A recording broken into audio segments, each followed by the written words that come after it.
सत्ता रूप में, अस्मि रूप में, अहम रूप में, चेतन रूप में भी एक ही सत्ता है। इसलिए ये दोनों अलग नहीं है। ये सत्ताबोधक वाक्य है, दोनों ही सत्ताबोधक वाक्य है।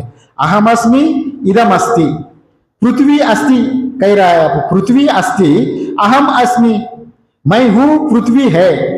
जो अस्मि में है में भेद नहीं है, वो एकता है। इसलिए अब जो पहले कहे थे ना, चेतन में तो हम लोग समझ सकते, जीवों में हम देख सकते प्राण, किंतु जड़ में कैसे देखेंगे? जड़ में है रूप में देखना, पृथ्वी है, जल है, आकाश है इत्यादि जो है ही सत्ता रूप, और अस्मि जो चेतन रूप, ये दो अलग नहीं है। इसलिए इसको सत्ताबोधक वाक्य कहा गया। अस्मि अस्ति ये दोनों एक ही है। इसलिए सत्य और चित ये दो अलग नहीं है, सच्चित दोनों एक ही है। सच्चित दोनों एक ही होने के नाते, और परमात्मा निमित्त उपादान कारणम, दोनों ही परमात्मा ही है। अभेद निमित्त उपादान कारणम ब्रह्म, निमित्त चेतन भी परमात्मा है, उपादान जड़ भी परमात्मा होने के नाते वो जड़ से अभिन्न निमित्त उपादान कारणम, चेतन भी वही है, जड़ भी वही है यहाँ पर। इसलिए वहां सत्य और चित्त दो अलग नहीं है। कुमार जैसा घड़ा बनाए तो कुमार का चेतन अलग है, वो निमित्त कारण, वो उनका बुद्धि से कल्पना करके आगे कैसा बनाना, क्या करना, उनका ज्ञान से वो वहां बनाता है।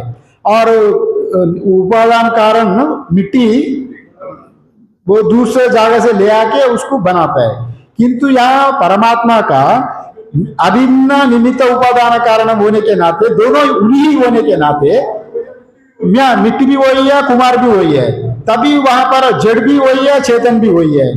तभी आपको जो भी कुछ देख रहा है परमात्मा की देख रहे हैं। हम लोग परमात्मा का दर्शन, हमेशा हमको परमात्मा दर्शन ही हो रहा है जी। अभी जो कुछ देख रहा है, माता जी देख रहा है, चेर देख रहा है, कुछ देख रहा है, आप परमात्मा की देख रहे हैं। किंतु आप परमात्मा का देख रहा हूं वो बोध आपको नहीं हो रहा है, उसको सत्ता रूप में, चित्त रूप में नहीं देख रहे हैं, नाम रूप में देखने के वजह से माया में उलझ रहा है। समझ लिया? सत्ता रूपे ना चित्त रूपे ना परमात्मा ही है, सत्य चित्त दो अलग नहीं है। अगर दो अलग रहे तो एकम नित्यम सर्वगतम परमात्मा जो उनका परिचिन्न हो जाएगा। ये शास्त्र भी द्वितीय अव्यय भयम भवति, उदरम अंतरम कुरुते भयम भवति इत्यादि ये खंडन हो जाएगा। इसलिए ब्रह्म वेदम सर्वम, आत्मा वेदम सर्वम, एक ही आत्मा ही है।